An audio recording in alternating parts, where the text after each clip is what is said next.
दाजी। भने ढिलो नगरिकन आजको यस वितक परीक्षण कार्यक्रमलाई अगाडि बढाइदिनु हुन अग्रज महात्माजी सुशान्तजीलाई अनुरोध गर्न चाहन्छु। बोलो श्री प्राणनाथ प्यारे की जय।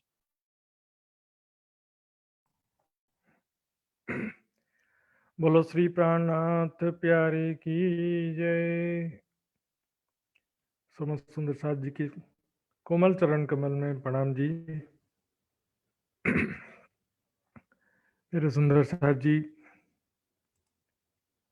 आज के कार्यक्रम में श्री निजानंद आश्रम रतनपुरी सरकार श्री के चरणों में समर्पित आदरणीय श्री सुमति जी के दर्शन का सौभाग्य सब सुंदर साथ को प्राप्त हुआ। उनके मुखारविंद से श्रीमुखवाणी कीर्तन भजन सुनने का सौभाग्य प्राप्त हुआ।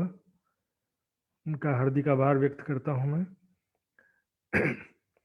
समस्त सुंदर साथ जी के चरणों में प्रणाम करते हुए आज का विषय प्रारंभ करता हूं मैं। कल के कुछ चौपाई बचे हैं इस प्रकरण के, उसको पूरा करने के पश्चात फिर हम रिवीजन और अभ्यास करेंगे क्विज का।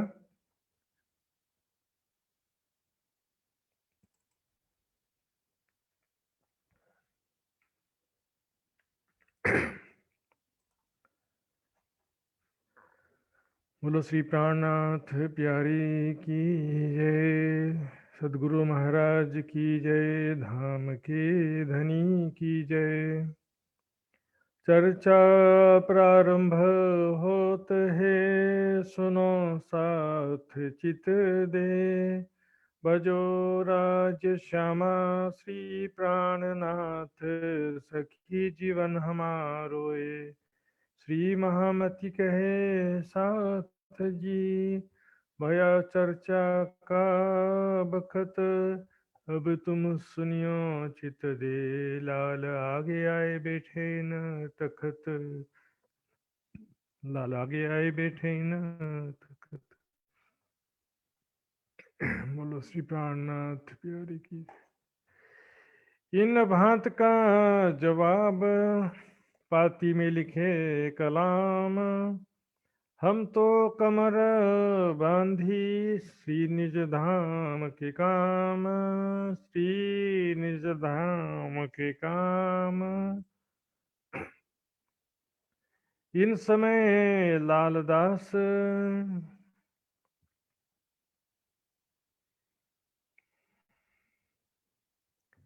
प्यारे सुंदर शाह जी, कल हमने सुना किस प्रकार सूरत शहर में गोविंद जी व्यास नाम के राधा वल्लभी मार्ग के जो प्रकांड विद्वान थे, उनकी जागनी होती है। इसी प्रकार भागवत के 40 प्रश्नों का उत्तर उनसे ही भागवत के प्रमाण से उनको संतुष्ट करते हुए समझाया सारा। तत्पश्चात श्री बिहारी जी के 3 नियम के विषय में हमने सुना था। 3 नियमों का पालन करने के लिए यहाँ पर कहा सुंदर साथ जी। जब प्राणनाथ जी ने उनको चिट्ठी लिखकर कह दिया कि ये 3 नियम जो है बिल्कुल वाणी विपरीत, श्री देवचंद जी के सिद्धांत के विपरीत हैं, तब प्राणनाथ जी को ही सुंदर साथ में से निष्कासित कर दिया। सुंदर साथ जी, निष्कासन का जमाना जो है बिहारी जी का जमाना, आज भी हम देखते हैं कई जगह इस तरह की घटना सुनने को मिलती है। तब सब सुंदर साथ मिलकर के प्राणनाथ जी पर पूर्ण निष्ठा व्यक्त करते हैं कि प्राणनाथ जी, आप जागने का कार्य, सब सुंदर साथ को जगाने का कार्य अपने सिर पर इसकी जिम्मेदारी लीजिए। हम सब सुंदर साथ आपके साथ में हैं। और बिहारी जी के द्वारा कभी भी कोई सुंदर साथ जागृत नहीं हुआ। जो भी सुंदर साथ जागृत हुआ वह आपकी चर्चा सुनकर के ही जागृत हुआ है। इस तरह से ये पिछली चौपाई में कहा गया था, हम तो कमर बांधी श्री निजधाम के काम। प्राणनाथ जी दोबारा चिट्ठी लिख देते हैं कि बिहारी जी, भले आपने मुझे निकाल दिया है, लेकिन मैंने सुंदर साथ की सेवा का कार्य, जागनी कार्य का जिम्मेदारी अपने सिर पर लिया है। अब इस समय राज्य का हुक्म होता है कि लालदास जी की अत्यंत आवश्यकता है जागनी कार्य में। लालदास जी को पहले भी कहा था प्राणनाथ जी ने कि हे लालदास लक्ष्मण सेठ, आप इतने बड़े ज्ञानी हो, समझदार हो, क्यों आप जो है माया में अपना समय वेस्ट कर रहे हो? चलो मेरे साथ में जागनी कार्य में निकल चलो करके लक्ष्मण सेठ को पहले भी कहा था, लेकिन उस समय में व्यापार के सिलसिले में बोले इतना फैला हुआ व्यापार है तो इस कारण मैं माया को छोड़ सकता नहीं हूं अभी फिलहाल। इसलिए माया का जो फैला हुआ व्यापार, कारोबार, सगे संबंधी, जिम्मेदारी, पहले तो पुत्र का बहाना होता था, फिर पुत्र के पुत्र का भी बहाना, बोले पोते का भी इतना सारा जिम्मेदारी है, बोझ ब्रह्मांड सिर लेवे। खेती बाड़ी, उधर व्यापार, इधर नौकरी, इधर सरकारी कामकाज, इधर जमीन का काम, उधर मकान का रजिस्ट्री, सारा दुनिया भर का जिम्मेदारी, बोझ ब्रह्मांड सिर लेवे। मेरी मेरी करते जात है, मेरी मेरी करते दुनी जात है, बोझ ब्रह्मांड सिर लेवे। पांव पलक का नहीं भरोसा तो भी सिर सर्जन को न देवे। एक पलक का भरोसा नहीं है सुंदर साथ जी, तो भी अपना जो जीवन परमात्मा के लिए समर्पित नहीं करते। अब देखिए ये जो जिम्मेदारी था ना सारा, कैसे लालदास जी से माया छुड़ाया राज जी महाराज ने, दिखेंगे। पर इस समय आया, साथ आया ठट्टे से लालदास जी उस समय ठट्टा नगर में व्यापार करते थे, लेकिन आप सबको जानकारी होना चाहिए कि इनका मूल जो घर था, निवास स्थान पोरबंदर में था। पोरबंदर में इनका घर था। तो ठट्टा नगर से चल करके उस समय वो पोरबंदर आते हैं, हम देखेंगे नक्शा में। ये देखिए ये है ठट्टा नगर, ये देखिए एरो मार्क्स में देखेंगे, ये ठट्टा नगर है लिखा हुआ है, और ये है पोरबंदर। ये ठट्टा नगर से समुद्री रास्ते से सीधे पोरबंदर आ सकते हैं। उस समय में थल मार्ग में कोई बहुत अच्छा साधन न होने से समुद्री मार्ग ज्यादा साधन उपलब्ध रहते थे। यहाँ से पोरबंदर में सुदामापुरी आज भी जगह है, सुदामापुरी में वहां पर ठट्टा नगर में से पोरबंदर आते हैं सुदामापुरी। कहो वितक 3 से वहां पर सुदामापुरी में क्या हुआ था वो सारा वितक सुनते हैं। संवत 1727 में पहुंचे सुदामापुर। अभी सूरत में प्राणनाथ जी का प्रसंग चल रहा है, 1730 का प्रसंग चल रहा है। 1729 को सूरत पहुंचे थे, अब 1730 आ चुका है सूरत में। लेकिन यहाँ पर थोड़ा पीछे से घटना बता रहे हैं कि लालदास जी के साथ कैसे क्या घटना हुई और कैसे माया छूटी थी। तो संवत 1727 में जब वो सुदामापुरी आए थे पोरबंदर में, तहाँ भीम पीताम्बर मिले, हुई चर्चा 3 ऊपर। वहां पर भीम भाई नाम के एक दूसरे सुंदर साथ थे और पीताम्बर भाई, ये 2 सज्जन से मुलाकात हुआ था, उनको थोड़ा सा ज्ञान समझाया था उस समय 1727 में। बाद में वापस ठट्टा नगर आ गए थे। कछुक इन ठट्टे में ने चर्चा देखी जब, तब वो दोनों व्यक्ति जो सज्जन ठट्टा नगर पहुंच जाते हैं जिज्ञासावश, ज्ञान की पिपासावश वो पहुंच जाते हैं ठट्टा नगर वापस।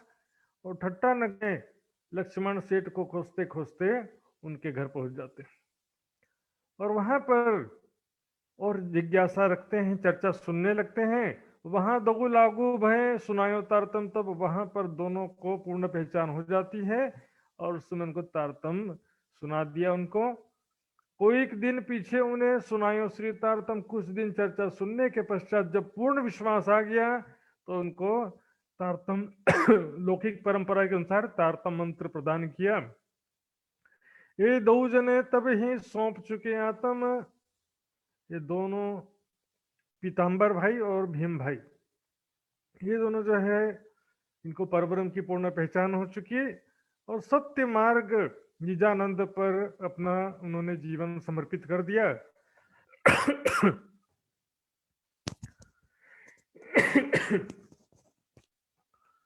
तब दज्जाल इन समय लगा जो करने शोर। यहाँ पर हम देखते हैं ठट्टा नगर में, ये प्रसंग ठट्टा नगर का ही सुंदर सा जी, क्योंकि हम देखते हैं ये विठलेश गोसाई, जो उनके शिष्य लोग थे वो सब निंदा करने लगे। ये प्रसंग जो है ठट्टा नगर में भी गोसाई का नाम आया था। ये देखिए ठट्टा नगर का प्रसंग है। इत चर्चा के मार का बड़ा जो पड़िया आए, वल्लभी मार्ग के लोग लड़ने को उठ धाए। जब प्राणनाथ जी ठट्टा नगर में थे तब की ये चौपाई है सुंदर सा जी। गोसाई के बालक रहे, 25वीं चौपाई देखिए। गोसाई के बालक रहे होई निंदा तिन में, वस्त्र को समझे नहीं फरियाद लगी तिन से।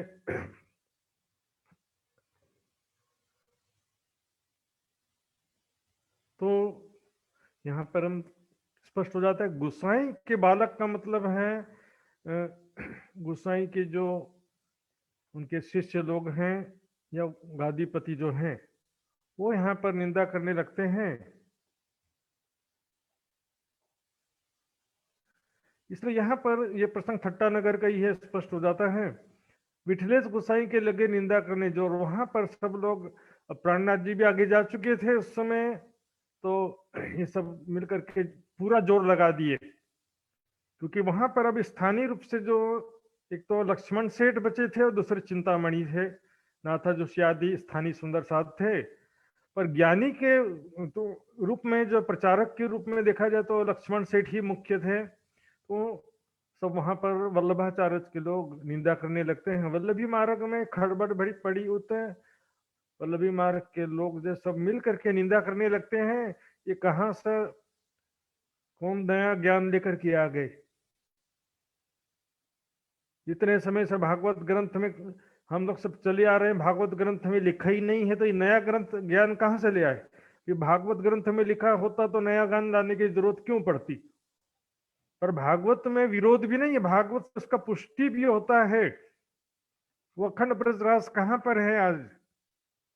ये सारा रहस्य जो है प्राणनाथ जी की वाणी से स्पष्ट होता है। ये कौन मार्ग पैदा भाई, कौन सा नया मार्ग आ गया, कौन सा नया ज्ञान लेकर के आ गए लोग? इस तरह से वो सब झगड़ा करने लगते हैं। चले सेवक की तो इस प्रकार उनके शिष्य सारे निंदा करने लगते हैं। हमारो तो बड़ो मार्ग, वल्लभाचार्य जी का रास्ता सर्वश्रेष्ठ है, पुष्टि मार्ग है हमारा। चारों खोटों और सन, चारों दिशाओं में हमारे संप्रदाय का ज्ञान फैला हुआ है। ये नया ज्ञान लेकर के कहां से आ गए प्राणनाथ जी के शिष्य लोग?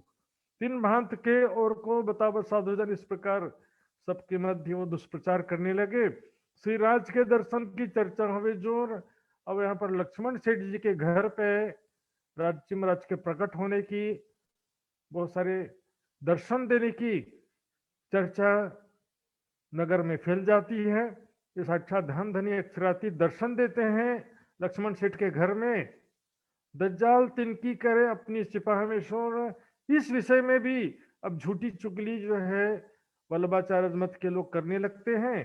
क्या अफवाह फैलाते हैं कि वहां पर बोले धर्म उंदरियों पैदा भयो, पांव भांत घुंगरी, थाल धरी पर्दा करें देखो इसी राह चली। क्या अफवाह फैलाते हैं कि उन लोग जो है उंदरियों का चूहा, मूसा बोलते हैं नेपाली में, गुजराती में उंदर बोलते हैं,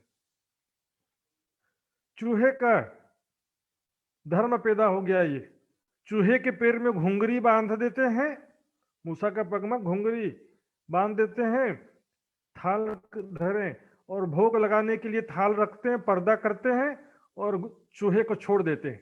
तो चूहा जब जाता तो घुंगरी की आवाज बजती है। और ऐसा झूठी अफवाह फैलाते हैं इन लोग, ऐसा दुष्प्रचार करने लगे वल्लभाचार्य वाले।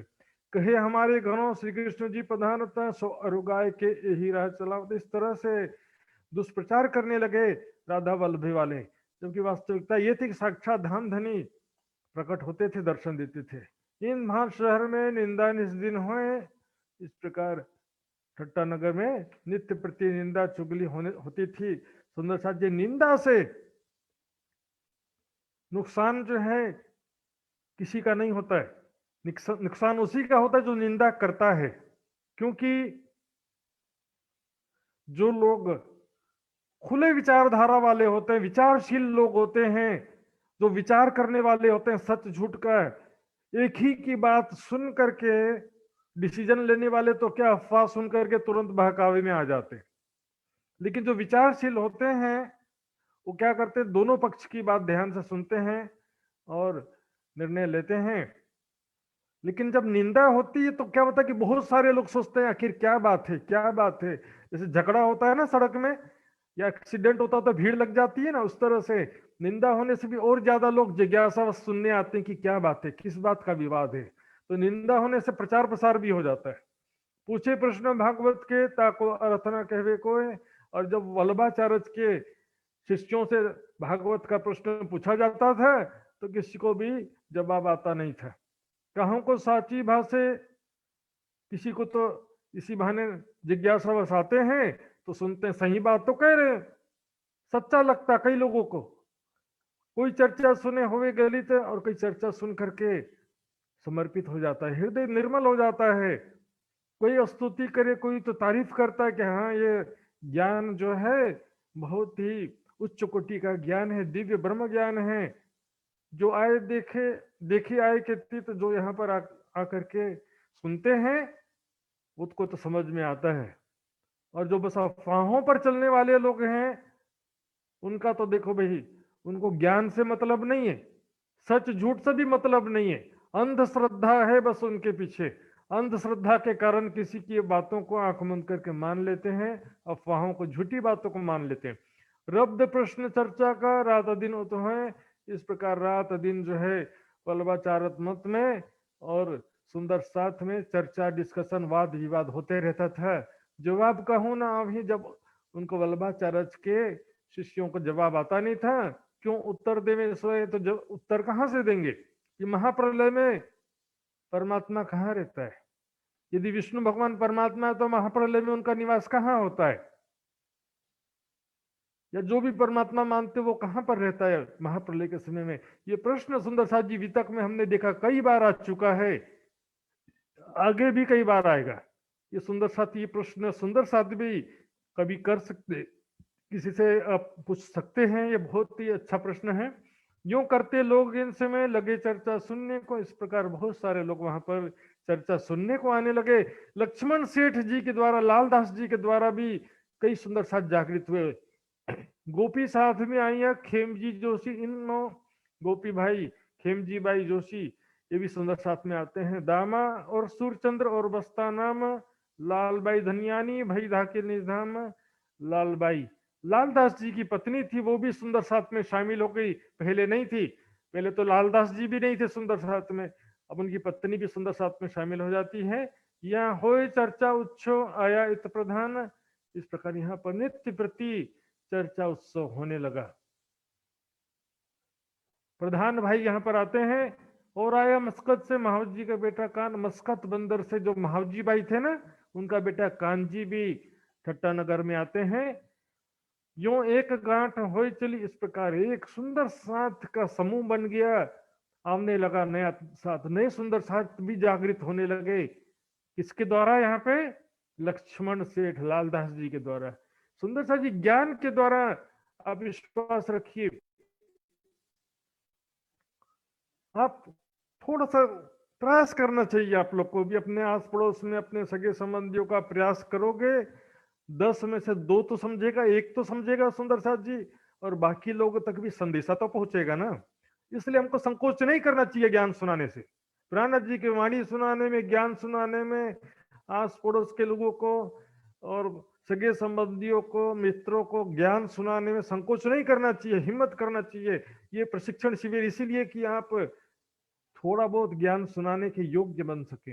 लालदास को इन समय भई माया की उलझन। अब इसी समय जो है लालदास जी को माया का धक्का लगा।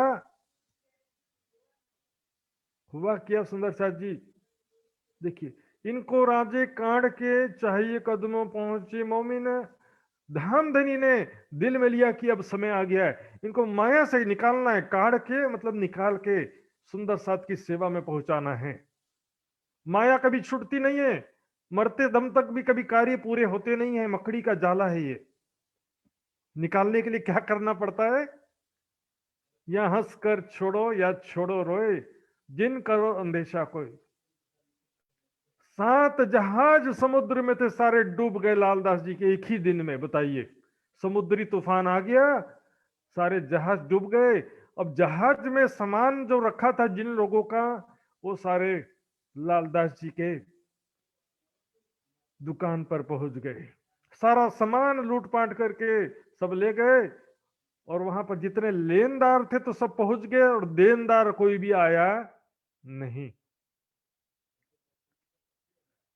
तब माया की तरफ का हुआ धक्का जोर, इस प्रकार माया का बड़ा गहरा धक्का लगा। सुंदर साहब जी करोड़पति से रोडपति हो गए, करोड़पति से रोडपति हो गए एक ही दिन में। सुंदर साहब जी, ये माया है, माया। संसार में हम देखते हैं, आज 2 भाई हैं, मुकेश अंबानी और अनिल अंबानी जी। दोनों भारत के सम्माननीय व्यक्ति, धनवान व्यक्ति, धीरू भाई जी के सुपुत्र हैं। बीच में ऐसी स्थिति आ गई थी कि अनिल अंबानी जी के पास में कर्जा चुकाने के लिए पैसा नहीं था।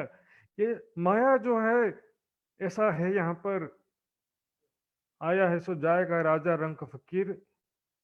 राजा से रंक बनने में टाइम नहीं लगता। यहाँ पर दज्जाले जोरा किया, ऊपर करने लगा शोर। वहां पर सारे जो लेनदार थे, दज्जाल उनको लिखा हुआ, लेने वाले सब आ गए, देने वाले कोई भी आया नहीं।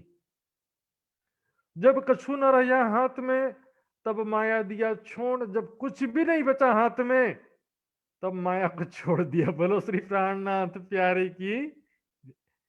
ऐसी बात नहीं है सुंदर साहब जी, कुछ नहीं था, ये लिखा जरूर है। लल्लू भट्ट जी की वितक में आता है कि लक्ष्मण सेठ के जो मुनीम था, दीवान था, उसने कहा सेठ जी चिंता मत करो, दोबारा कर्जा लेकर के फिर से व्यापार शुरू करते हैं। हमारी बहुत पहचान है, हमको कर्जा आसानी से मिल जाएगा, आप कर्जा लेकर के दोबारा व्यापार शुरू कीजिए। लक्ष्मण सेठ कहते ना, अब नहीं, बड़ी मुश्किल से तो माया छूटी है। माया छूटने के बाद दोबारा पकड़ ले, उसको क्या कहेंगे? सुंदर साहब जी, भागवत में 3 प्रकार के भक्तों का वर्णन आता है। देखिए, एक की नाम नहीं मालूम, याद आ रहा मुझे, लेकिन 3 भक्त थे। एक भक्त की पत्नी बहुत अच्छी थी, बहुत सेवाभावी थी, बहुत गुणवंती थी। दूसरे भक्त की पत्नी झगड़ालू थी, झगड़ा करने वाली, कड़कड़ा, करकरा बोलते ना, झगड़ा करने वाली। और तीसरी की पत्नी मर गई, तीसरी की पत्नी का डेथ हो गया था। तो तीनों कैसे शुक्रिया अदा करते हैं भगवान का? देखिए, पहला कहता है, भगवान आपकी बड़ी कृपा है, ऐसी अच्छी पत्नी दिया जो सेवा करने वाली मिली। दूसरा क्या कहता है, जिसकी पत्नी झगड़ालू थी, वो क्या कहता है, हे भगवान बड़ी कृपा किया, झगड़ालू पत्नी दिया, नहीं तो मैं आपकी भक्ति कहां से करता। पत्नी के मोह में डूबा रहता, वो भी शुक्रिया कर रहा है। और तीसरा कहता है कि हे भगवान आपकी कृपा हुई, जो पत्नी का देहांत हो गया, अब मैं आपका अच्छे से भक्ति करूंगा। भलू थयो भागी जंजाल, सुखी भजी सो श्री गोपाल। भागवत का ये कथन है इसमें। तो सुंदर साहब जी, एक बार माया छूटने के बाद जो पकड़ ले, चाहे किसी भी तरीके से माया हो, तब नजर इस जो अभागा है सुंदर साहब जी, माया छूट गया। लक्ष्मण सेठ ने मना कर दिया, ना अब दोबारा कर्जा लेकर व्यापार शुरू नहीं करना है। मैं तो चिंता में था कैसे व्यापार छोड़ूं, और सारा एक ही बार में राज्य ने छुड़ा दिया। तब नजर करी तब राज के चित्त माया से लिया मोड़, तब ध्यान थनी की तरफ अपना ध्यान कर दिया। नजर करने का मतलब अपना लक्ष्य जो है राज्य की तरफ केंद्रित कर दिया, कि अब बस अपने मुझे बाकी जीवन धाम धनी के कार्य में बिताना है, धाम धनी के सेवा कार्य में, जागनी कार्य में बिताना है। माया से अपना चित्त हटा लिया, अन्न का नेम लिया, जब मैं करो दीदार, और अन्न का नियम लिया कि जब तक मैं नौतनपुरी जाए के देखो धनी निर्धार। नौतनपुरी जाकर धाम धनी बिहारी जी का, धाम धनी बिहारी जी का दर्शन नहीं कर लेता, तब तक अन्न ग्रहण नहीं करूंगा, केवल फलाहार करूंगा। क्योंकि उस समय तक प्राणनाथ जी सब सुंदर साथ को बिहारी जी, धामधनी बिहारी जी का दर्शन करो करके भेजते रहते थे। तो यहाँ पर क्या कि ये पुरानी बातें इनको, अभी नया जो घटना हो चुका था सूरत में, अलग अलग रास्ता हो गया, तो वो बात अभी इनको पता नहीं थी। इस प्रकार उन्होंने नियम लिया, तब लो अनाज ना लो तो लो करो फलाहार, तब तक अनाज नहीं ग्रहण करूंगा, अनाज ने रोटी चावल नहीं खाऊंगा, बस सब्जी फल खाऊंगा। इन वहां चलने लगे, ऐसा किया विचार। इस प्रकार वहां से चलने लगे। ठट्टा नगर से चलकर कहाँ पहुंच गए? जब मगरोल पाटन आए पहुंचे इत, देखिए मगरोल पाटन कहाँ पर है सुंदर शाह जी? ये ठट्टा नगर है, और मगरोल पाटन यहाँ पर पोरबंदर के पास में ही है। यहाँ पर लिखा नहीं है, लगभग यहाँ पर है मगरोल पाटन। तो वहां से समुद्री मार्ग से होते मगरोल पाटन आ गए थे, और यहाँ से जामनगर जाने वाले थे। ये है जामनगर, यहाँ से जामनगर जाना था। तो क्या हुआ सुंदर शाह जी देखेंगे, तहां दज्जाल बैठा था कि तुम जाओ सूरत, वहां पर दज्जाल बैठा था। मतलब क्या है सुंदर शाह जी, जो लेनदार थे जिनको कर्जा चुकाना था, उन सब ने अपने आदमी बिठा रखा था कि लक्ष्मण सेठ को नौतनपुरी जाने मत देना, क्योंकि नौतनपुरी में उनके गुरु रहते हैं। नौतनपुरी जाएंगे तो विरक्त हो जाएंगे, फिर वापस नहीं आएंगे तो कर्जा कौन चुकाएगा। इसलिए भले सूरत जाए तो जाए, दूसरे किसी जगह जाना हो तो जाए, लेकिन नौतनपुरी जाने नहीं देना। ऐसे अपने लेनदारों ने, सेठ साहूकारों ने अपने गुंडे बिठवा रखे थे। तो जब वो नौतनपुरी जाने लगे तो वहां पर ये दज्जाल यानी कि गुंडे बदमाश लोग बैठे थे, उनको कहा तुमको सूरत जाना तो जाओ, लेकिन नौतनपुरी नहीं जा सकते। बहुत रद्द बदल भाई, बहुत समझाया उनको, माने नहीं सुकन, लेकिन उन लोगों ने नहीं माना। तब देखा तरफ श्रीराज की हुई आज्ञा ऊपर सही है ना, तब ये समझ गए कि राज्य का यही हुक्म है कि सूरत जाना है। तब राज्य की तरफ ध्यान किया, मतलब राज्य की तरफ अपना समझ गए कि ये निश्चित रूप से राज्य का हुक्म है कि अभी नौतनपुरी नहीं, सूरत जाना है प्राणनाथ जी के चरणों में।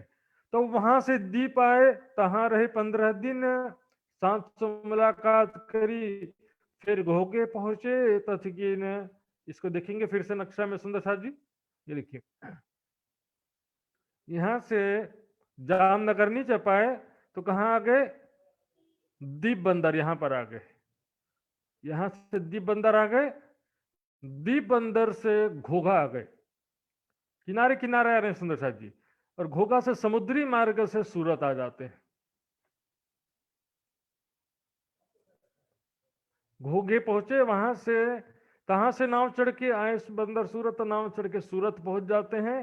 संवत 1729 से यहाँ आए पहुंचे शरत। संवत 1729 का अंतिम समय चल रहा था, वो समय सूरत पहुंच जाते हैं। आए के श्री जी साहब जी के लगे 2 कदम, श्री जी साहब जी प्राणनाथ जी के चरणों में जैसे शीश झुकाते हैं। प्राणनाथ जी कहते हैं आओ लालदास, अब सारी चिंता छोड़ दो और भोजन ग्रहण करो। कह रहे कि जो कुछ डूबा जहाज, संपत्ति सारा नुकसान हुआ, उसको भूल जाओ। बस आज से तुम जो है धामधनी की सेवा में आ गए हो। अब तुमसे धामधनी को, राज्य महाराज को ज्ञान की सेवा लेनी है, प्रचार प्रसार के कार्य में मेरा सहयोग करना है। नेम था अनाज का, सौंपी थी आता। उनका जो नियम था अनाज का, उन्होंने कहा हे प्राणनाथ जी, मैं जब तक धामधनी बिहारी जी का दर्शन नहीं करूंगा तब तक मैं अनाज ग्रहण नहीं कर सकता। श्री जी अपने चित्त में बड़ो पायो सुख, प्रसाद ले उठो अब यूं कहा श्रीमुख। अपने मुख से कहा कि अब भोजन प्रसाद ग्रहण करो। तब लालदास ने कहा कि हमको अगड़ है अनाज। अनाज का जो है भी नियम है, जब तक धामधनी बिहारी जी के चरणों में नहीं जाऊंगा, जाऊं बिहारी जी के कदमों अनाज छोड़े तीन काज, तब मैं अनाज ग्रहण करूंगा, तब तक अनाज ग्रहण नहीं कहूंगा। तब आप श्रीमुख कहिया भैया पूरा तुम्हारापन। लालदास जी ने क्या कहा, धामधनी बिहारी जी का जब तक दर्शन नहीं करूंगा तब तक अनाज ग्रहण नहीं कर सकता। प्राणनाथ जी ने कहा तुम्हारा प्रण पूरा हो गया, धाम धनी के चरणों में आ गए, बस धाम धनी का दर्शन हो गया। अब धाम धनी बिहारी जी नहीं है, क्लियर कह दिया अपने मुख से, स्पष्ट रूप से कह दिया प्राणनाथ जी ने कि अब बिहारी जी का दर्शन करने जाने की जरूरत नहीं है, और धाम धनी का दर्शन का प्रण था, तो अब मेरे चरणों में आ गए, धाम धनी का दर्शन हो गया। इस प्रकार सुंदर साथ जी ये प्रतिज्ञा ऐसा पूरा हो गया। कछु फिक्र ना करो, पहुंचे मिलावे सयन, अब जरा भी चिंता मत करो, धाम धनी के चरणों में सुंदर साथ के मिलावे में पहुंच गए हो। अब आगे आपसे धाम धनी को बहुत बड़ी सेवा लेनी है। श्री मोहम्मद के मोमिनो ए शरत करो याद, महामती जी पांचों शक्तियां जो लालदास जी के तन से कह रही है सुंदर साथ जी, इस पल को याद करो, फिर लाल आगे की कहो जो झगड़े की बुनियाद। इसके आगे जो है किस प्रकार बिहारी जी का जो विवाद हुआ, दो अलग अलग रास्ते हो गए, इसका विस्तृत विवरण और आगे भी बताएंगे सुंदर साथ जी। तो ये यहाँ पर इस प्रकार सूरत का प्रसंग पूरा होता है। यहाँ से दो रास्ते अलग अलग हो गए, इसलिए उसको महामंगलपुरी धाम कहते हैं। वहां से महामंगल का जो कार्य हुआ, प्राणनाथ जी के स्वरूप की पहचान हुई, लालदास जी प्राणनाथ जी के चरणों में समर्पित हुए, ये प्रसंग हमने सुना। तो यहाँ पर अभी चौपाई दोहराएंगे सुंदर साथ जी, और इसके पश्चात फिर कल के क्विज के लिए मैं कुछ तैयारियां करवाऊंगा, आपको रिवीजन प्रैक्टिस कराऊंगा। बोलो श्री प्राणनाथ प्यारे की जय। श्री मोहम्मद कहे मोमिनो ये शरत, श्री मोहम्मद कहे मोमिनो, ये शरत करो याद, ये शरत करो याद, फिर लाल आगे की कहो, हेर लाल आगे की कहो, जो झगड़े की बुनियाद, जो झगड़ को बुनियाद, जो झगड़े की बुनियाद। बोलो श्री प्राणनाथ प्यारे की जय। प्यारे सुंदर साथ जी, कल जो क्विज होने वाला है उसके विषय में मैंने थोड़ा सा बताया था। 2 राउंड होगा, 2 राउंड में प्रश्न पूछे जाएंगे। पहले राउंड में 5-5 प्रश्न सभी टीमों से पूछे जाएंगे। दूसरे राउंड में समय के हिसाब से 3 या 5 प्रश्न पूछे जा सकते हैं। पहले राउंड में सरल प्रश्न रहेंगे, एक लाइन के अंतर्गत उत्तर देने वाले प्रश्न रहेंगे। दूसरे राउंड में थोड़े बड़े प्रश्न हो सकते हैं, 2 से 3 लाइन में उत्तर देने वाले प्रश्नों उत्तर वाले प्रश्न हो सकते हैं। इसमें पहले राउंड में सभी को 1 मिनट का अधिकतम समय मिलेगा जवाब देने के लिए। दूसरे राउंड में 2 मिनट का समय मिलेगा सबको, 2 मिनट के अंदर डिस्कस करके जवाब दे सकते हैं। पहले राउंड में सुंदर साथ जी एक लाइफ लाइन रहेगा, आप अन्य ग्रुप के सदस्य से पूछ सकते हैं, अपने ग्रुप से तो वैसे भी पूछ ही सकते हैं, उसके लिए लाइफ लाइन की जरूरत नहीं है। अन्य ग्रुप के सदस्य से आप पूछ सकते हैं लाइफ लाइन के इस्तेमाल करके। इस लाइफ लाइन से आपका कोई भी नंबर नहीं कटेगा। इसके अलावा दूसरे राउंड में 2 लाइफ लाइन रहेगा। पहला लाइफ लाइन में आपको प्रश्न पास करके दूसरा प्रश्न दिया जा सकता है, एक बार ऐसा कर सकते हैं। दूसरा लाइफ लाइन में आप अन्य ग्रुप के सदस्य से पूछ सकते हैं। सुंदर जी, इसके अलावा जो है प्रश्न जो मैंने बताया था आपको, दूसरे राउंड में चौपाई या श्लोक से संबंधित प्रश्न पूछे जा सकते हैं। श्लोक और चौपाई आपको बोलने का शायद ही कोई प्रश्न आएगा, लेकिन श्लोक या चौपाइयों का अर्थ जो है वो पूछा जाएगा आपसे ज्यादातर, इसलिए चौपाइयों के और श्लोक के अर्थ पर ज्यादा ध्यान देंगे। श्लोक सब सुंदर साथ को बहुत समस्या आ रही थी, इसलिए श्लोक को मैंने भी फिलहाल विड्रॉल किया, लेकिन श्लोक का अर्थ पूछ सकता हूं मैं। कोई श्लोक आपको दिखाया जाएगा, उसका अर्थ आपको बताना पड़ेगा। और चौपाई जो है, चौपाई पूछी भी जा सकती है और चौपाई का अर्थ भी पूछा जा सकता है। तो सुंदर साथ जी यहाँ पर अभी जो भी सुंदर साहब जी उपस्थित हैं और जो कैमरा जिनका ऑन रहेगा उन सब से मैं पहले पूछूंगा प्रश्न और उनको अभ्यास कराऊंगा। इस बहाने से किस तरह के प्रश्न आ सकते हैं आपको थोड़ा सा आइडिया लग जाएगा। तो सुंदर साहब जी। महाराज जी प्रणाम जी।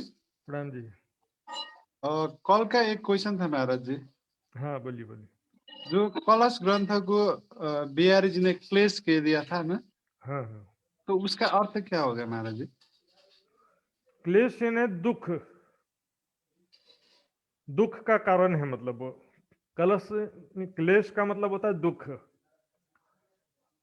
तो मतलब उसको, ठीक महाराज जी। हाँ, उसके बिहारी जी के हृदय में दुख हुआ ना उनको पढ़ करके, इसके लिए। तो सुंदर साहब जी अभी कल आज या पूरे 30 दिनों में भी जो कोई जिज्ञासा बाकी हो वो भी सुंदर साहब पूछ सकते हैं आज के दिन में।